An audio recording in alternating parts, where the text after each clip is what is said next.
आइए दोस्तों, आज गुलजार साहब की कहानी सुनते हैं। किसकी कहानी? इतना भारी नाम है अन्नू का तब पता चला जब स्कूल मैगजीन में उसकी कहानी छपी। अनिल कुमार चट्टोपाध्याय, छठी जमात। तभी से अफसाना निगार बनने का शौक था उसे। कहानियां खूब सूझती थी और मुझे तो हमेशा से यकीन रहा है कि शायर या अदीब होना किसी खुदाई देन की बात है, वरना हर कोई शायर ना हो जाता। अन्नू में वो बात थी जो बड़े बड़े कलाकारों को पैदाइशी मिलती है। हम जब गिल्ली डंडा खेल रहे होते तब भी अन्नू सबसे अलग बैठा कॉपी में कुछ लिख रहा होता, यह सोच रहा होता, और मुझे हमेशा ये जानने की बेचैनी लगी रहती थी कि अन्नू के दिमाग में चल क्या रहा होगा। कैसे वो खला में एक किरदार पैदा करता है और उसे सामने पड़े कागज पर उतार लेता है, फिर वो चलने फिरने लगता है। अन्नू जहां जी चाहता है उसे वहां भेज देता है, जो चाहे उससे करवा लेता है, और जहां जहां से वो गुजरता है कहानी का एक प्लॉट बनता चला जाता है। वाह, ये अफसाना निगार भी कमाल होते हैं। जिसे चाहे मार दें, जिसे चाहे जिंदगी दे दें, है ना खुदाई जैसी बात। अन्नू हंसा। ये कॉलेज के जमाने की बात है। ऐसा नहीं है, मेरे किरदार मनगढ़ंत नहीं है और वो मेरे बस में भी नहीं है, बल्कि मैं उनके बस में रहता हूं। अन्नू अब बात भी राइटर्स की तरह करता था।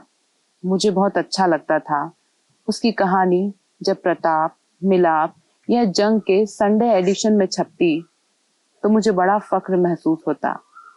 मैंने अखबार माँ को दिखाया, ये देखो अन्नू की कहानी, अनिल कुमार चट्टोपाध्याय, इसी का नाम है। अच्छा, सुनाओ तो। मैंने कहानी पढ़कर सुनाई माँ को। एक गरीब मोची की कहानी थी। माँ की आंखों में आंसू भर आए।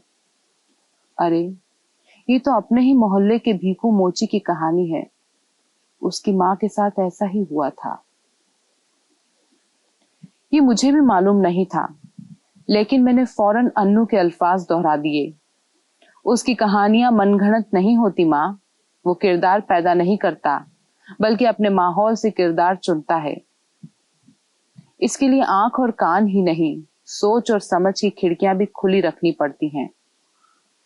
माँ बहुत मुतासिर हुई, शायद मेरे जुमलों से जो अन्नू के थे।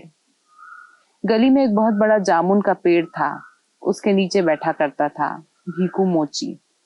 सारे मोहल्ले की जूतियां उसी के पास आया करती थी और अन्नू का तो वो अड्डा था। कपड़े चाहे जैसे भी मेले कुचेले हों, खेड़ियां खूब चमका के रखता था अन्नू। भीखू अपने घसीटा को चप्पल के अंगूठे में टांका लगाना सिखा रहा था। मैंने जब भीखू की कहानी उसको सुनाई तो उसका गला रुंध गया। हमारे दुख दर्द अब आप ही लोग तो समझोगे बेटा। अब आप नहीं जानोगे हमारी कहानी तो और कौन जानेगा। अन्नू का रुतबा उस दिन से मेरे लिए और बढ़ गया। वो सचमुच पैदाइशी अदीब था। कॉलेज खत्म हुआ और मैं दिल्ली छोड़ के बंबई चला आया। मेरी नौकरी लग गई थी और अन्नू अपने बड़े भाई की बैठक पर उनका हाथ बटाने लगा, जहां से वो आयुर्वेद और होम्योपैथी की दवाइयां दिया करते थे। किसी सरकारी दफ्तर में नौकर थे, लेकिन सुबह शाम 2-2 घंटे अपनी बैठक में वो दवाखाना भी चलाते थे। अन्नू के लिए बहुत सी नौकरियों की सिफारिश की, लेकिन कुछ हासिल न हुआ। मैं एक बार बहन की शादी पर दिल्ली गया तो उनसे मुलाकात हुई। बहुत बीमार थे। मुझसे कहने लगे, तुम ही कुछ समझाओ अन्नू को, कुछ कामकाज करे। ये दुनिया भर की कहानियां लिखने से क्या होगा। मैं चुप रहा। वो देर तक सीने का बलगम खाली करते रहे, फिर खुद ही बोले, वो हरामजादी उसका पीछा छोड़ दे तो उसका मत ठिकाने आ जाए। मैंने अन्नू से पूछा, वो हरामजादी कौन है? बोला, अफसाना निगारी। बस उसी को गालियां दिया करते हैं भाई साहब। वो समझते नहीं। वो जिस्मानी बीमारियों का इलाज करते हैं, मैं समाजी और रूहानी बीमारों का इलाज करता हूँ।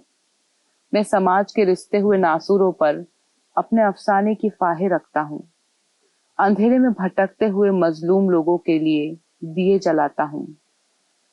उन्हें अपनी जहनी गुलामी की जंजीरें काटने के हथियार फराहम करता हूँ। मेरा जी चाहा ताली बजा दूं। वो बहुत देर तक बोलता रहा। उसने बताया उसकी पहली किताब छपने के लिए तैयार है।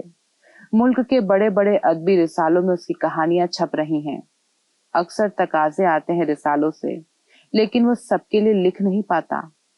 वो एक नॉवेल भी लिख रहा है, लेकिन बैठक से इतना वक्त नहीं मिलता कि वो जल्दी से पूरा कर सके। बड़े भाई बहुत बीमार रहते हैं और उनके 2 बच्चे बेचारे। उन बच्चों को लेकर भी वो एक कहानी सोच रहा था। उसकी बातचीत में अब बड़े बड़े लेखकों का जिक्र आता था।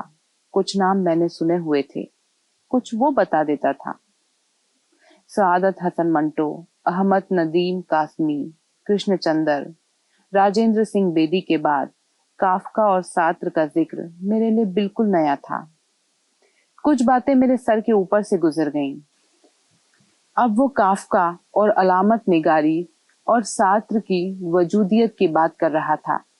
मुझे लगा शायद कहानी कहीं पीछे छूट गई, लेकिन अनिल कुमार चट्टोपाध्याय ने मुझे समझाया, कहानी सिर्फ प्लॉट के वाकयात के तफसील और उससे पैदा होने वाले किरदारों के ताल्लुकात का ही नाम नहीं है, बल्कि जहनी हादसात के तासुरात भी अपने आप में एक कहानी को जन्म देते हैं और उसके जमालियाती तस्वुरात को बात मेरे ऊपर से गुजर रही थी, लेकिन मैं उसके वजन से मुतासिर हुए बिना न रह सका। अनिल एक बार बंबई आया किसी राइटर्स कॉन्फ्रेंस में हिस्सा लेने। उसकी चारों दस्तखत की हुई किताबें मैंने अलमारी से निकाल कर दिखाई। मैं दोस्तों को ये किताबें दिखाने में बड़ा फख्र महसूस करता था। इतने बड़े अदीब की किताबें, और अब वो खुद मेरे यहाँ रह रहा था। मैंने भाई साहब के दोनों बच्चों वाले अफसाने के बारे में पूछा। वो लिखा? उसने एक अफसोसनाक खबर दी। भाई साहब गुजर गए और रिश्तेदारों ने मिलकर उनकी बेवा पर चादर डाल दी। मुझे शादी करनी पड़ी। मैं अब उन दोनों बच्चों का बाप हूँ। कुछ रोज रहकर अनिल वापस चला गया। अब मैं उसके बारे में अक्सर अखबार में भी पढ़ लिया करता था। जब कोई नई किताब छपती वो मुझे जरूर भेज देता। बरसों बाद एक बार फिर दिल्ली जाना हुआ। मैं अपनी बीवी को भी साथ ले गया था। उससे कहा था अपने राइटर दोस्त से जरूर मिलवाऊंगा। उसी शाम को जामुन के पेड़ के नीचे अन्नू अपनी खेड़ियां पॉलिश करा रहा था घसीटा से। उसका अड्डा अब भी वहां था। बात फिर चल निकली अफसाने की। नई कहानी का सबसे बड़ा मसला हकीकत का बदलता हुआ तस्वुर है। हकीकत सिर्फ वो नहीं जो दिखाई देती है, बल्कि असली हकीकत वो है जो आंख से नजर नहीं आती। कहानी सिर्फ एक तार्किक रिश्ते का नाम नहीं, बल्कि उस कैफियत का नाम है जो किरदार के अवचेतन मन में वाक़े हो रही है। मैं मुंह खोले चुपचाप सुन रहा था। अनिल कह रहा था पिछले 50 वर्षों में बड़ी तब्दीली आई है उर्दू अफसाने में। हमारी कहानी ने इन 50 वर्षों में इतनी तरक्की की है कि हम इसे आज दुनिया के किसी भी। घसीटा ने चमकती हुई खेड़ियां आगे करते हुए कहा, किसकी कहानी की बात करते हो भाई साहब? जिनकी कहानी लिखते हो वो तो वहीं के वहीं पड़े हैं। मैं अपने बाप की जगह बैठा हूँ और आप अपने भाई साहब की बैठक चला रहे हैं। तरक्की कौन सी कहानी ने कर ली? खेड़िया देकर घसीटा एक चप्पल के अंगूठे का टांका लगाने में मसरूफ हो गया।